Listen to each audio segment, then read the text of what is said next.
let's have a conversation about Josh Shapiro. Now, I want to be fair before I start my harsh analysis of Josh Shapiro. I think Josh Shapiro is a good governor for the state of Pennsylvania. Based off of what I've read, based off of what I've seen, based off of how people talk about him, seems as though he's like a relatively good governor. Like, I have a lot of issues with some of his politics and some of his policies, but the people of Pennsylvania genuinely like him, right? But my issues with Shapiro aren't Pennsylvania specific. It's on the national level that I have problems with him. Josh Shapiro is a talent, but I have a lot of issues with Josh Shapiro. His politics suck for the national scale. Like that whole moderate centricity bullshit that works, right, in certain pockets, that can't be your message going forward.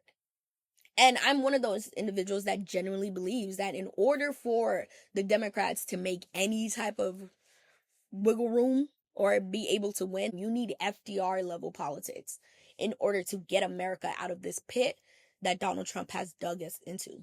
And because of that, this whole centrist bullshit, third way, survey tested nonsense, all my consultants agreed on this, and that aura that Josh Shapiro has around him makes him automatically a bad candidate, in my opinion. So let's go ahead and break down a few reasons why I do not think Josh Shapiro is a good candidate for 2024. The first main reason is because Josh Shapiro does not read as authentic. To me. Like, I know the bulwark niggas really love him, and I know that there's a specific type of center-right, center-left Democrat that probably gets really wet when they think about Josh Shapiro. Not I. And the reason why that is because Josh Shapiro, the individual, Joshua Shapiro, the individual, I don't know who that is. I don't know what Josh Shapiro actually sounds like. Like, the day I hear Josh Shapiro's real voice, I think the world might shake. Because it's performative. He's always on.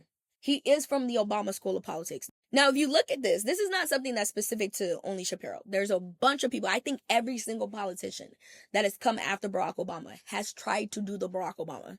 Whether it's a nigga running in Timbuktu or it's a nigga running in New York. And speaking of a nigga running in New York, let's talk about Zohran Mamdani. Zohran does the same shit that Josh Shapiro does when it comes to trying to be in the Obama archetype. But I think the reason why it works for Zohran is because Zohran, you can also tell that he genuinely believes the shit he's saying. And then on top of it, he's taking the Obama foundation, the format, the template, and it also ties into his overall larger message. It doesn't read as authentic in regards to Shapiro because Shapiro sounds like he's playing a character. Him and Pete Buttigieg run into this a lot. Even Gavin Newsom. They run into sometimes becoming caricatures of themselves. Short Pennsylvania Obama is not a good Obama. Like his cadence doesn't feel natural to me. He feels very slimy. He has the same slime level that Gavin Newsom has. But Gavin Newsom, Gavin Newsom knows that Gavin Newsom is an asshole. I don't think Josh Shapiro really thinks that Josh Shapiro is an asshole. And it doesn't allow him to come off as authentic, in my opinion. So it puts us in this weird predicament where when he talks, it feels like he's performing. And authenticity is the biggest thing for the Democratic Party. People want to feel as though you're real. And Josh Shapiro doesn't feel #real. He doesn't. He feels very, I was made in a DNC lab. Like the way that he talks, the way that he acts, the way that he presents is very, very corporate. It's very corporate. I could not, like, I've seen pictures of Josh Shapiro playing basketball, like, after Kamala Harris turned him down. But, like, even that doesn't seem, like, everything just feels performative, in my opinion. Very glossy. Very much a person that has always wanted to be president. That ties into my second point. Josh Shapiro doesn't feel like an outsider. He is somebody that is within the system. And it ties into the authenticity issue. Because people want somebody that feels authentic. And a lot of people are trying to associate authentic directly with outsider. So because Josh Shapiro is somebody, in my opinion, that doesn't feel authentic, and then on top of it, he's very much, an insider, he's an establishment dem, it makes it hard for him to sell.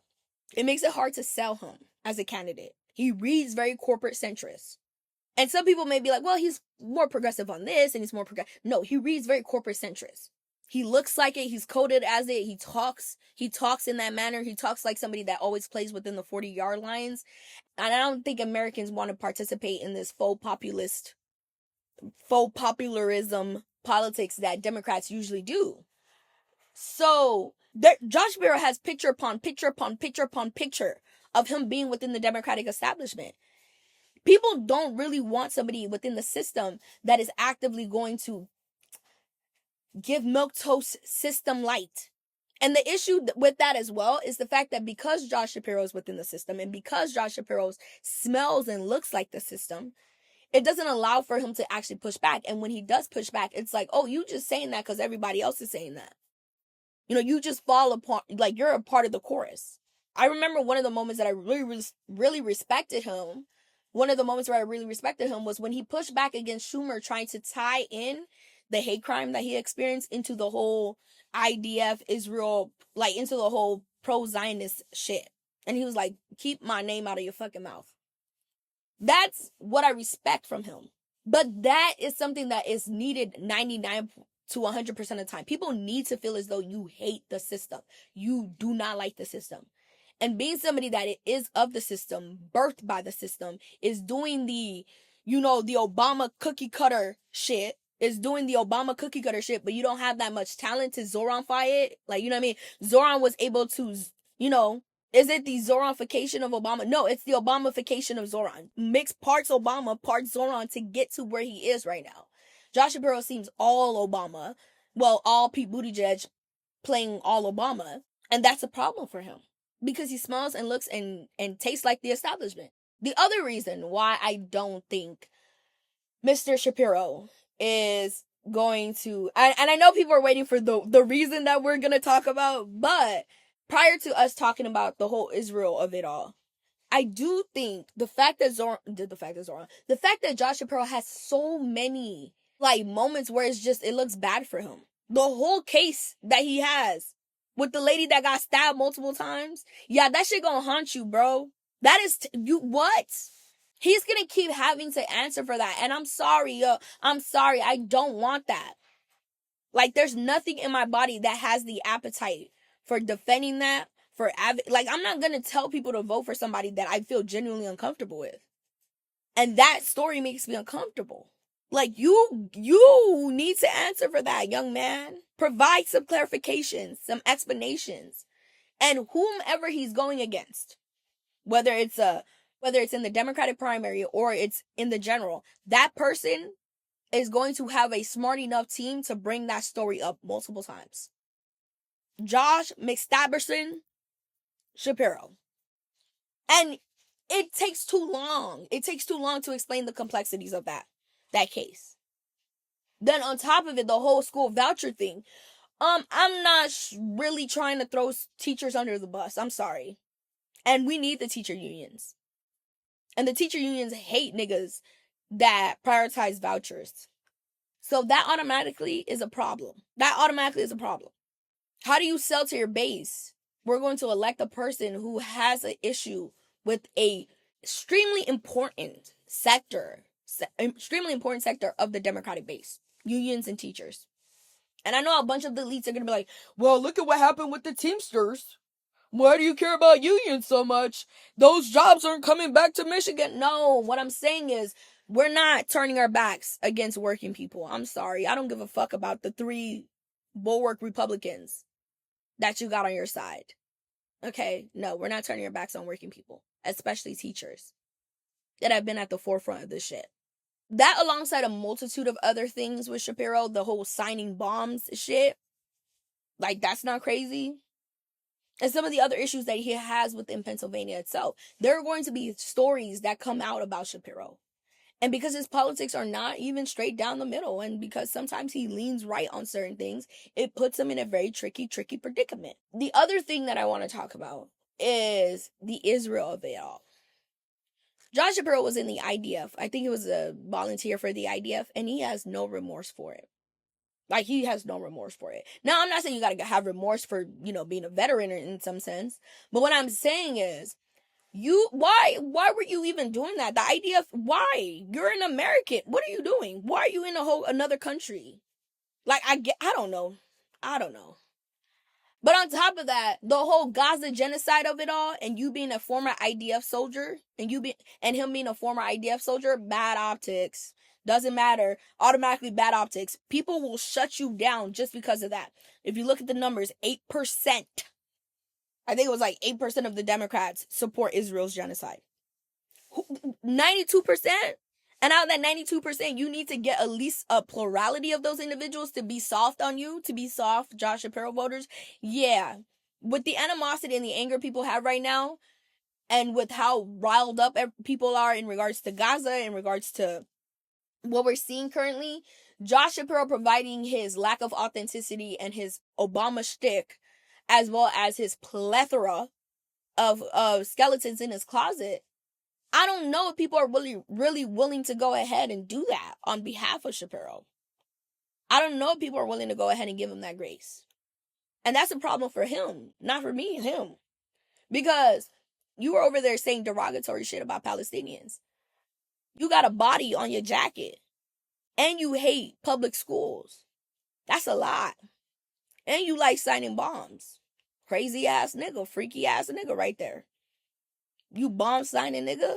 So there's a lot of things that go into Mr. Shapiro, and it makes it very hard for me to go ahead and give him like that stamp of approval. Because dealing with everything that is going on right now, he is going to be pressed time and again about the Israel of it all. And he's going to be put in a really, really weird, really, really tricky predicament. On one end, he's going to have the, AIPAC of them all. And then, the Jonathan Greenblatts of them all. And then on the other hand, he's going to have a very, very, very loud base that wants him to denounce what is going on with Israel. Sarah from the Bulwark tried to explain that, like, well, people love his answer. People will love his answer to what he said in regards to Israel. And I'm like, what are you talking about? Like, that right there shows me that you are out of touch with this specific issue. That milquetoast answer that nigga keeps giving, that basically sounds like a regurgitated version of the shit that Kamala Harris was saying. Yeah, people aren't jumping up for that. People want you to call it a genocide. People want you to go, like, balls to the wall. People want you to arrest Bibi Netanyahu. They want you to push back against Israel. They want BDS. They want all of these things. They want these people to be reprimanded. They want the ICC and the ICJ to be respected and protected. Yeah. I'm sorry, this milquetoast, Israel has the right. I don't give a fuck. But again, that ties into the fact that Josh Shapiro is very much a centrist establishment candidate. He was made in a Bulwark lab. That's why Sarah loves him so much. Sarah Longwell loves him so much, because that is the perfect candidate for her. But her appetite, like the candidate that she likes, the things that she wants, I don't think that ties into the national appetite.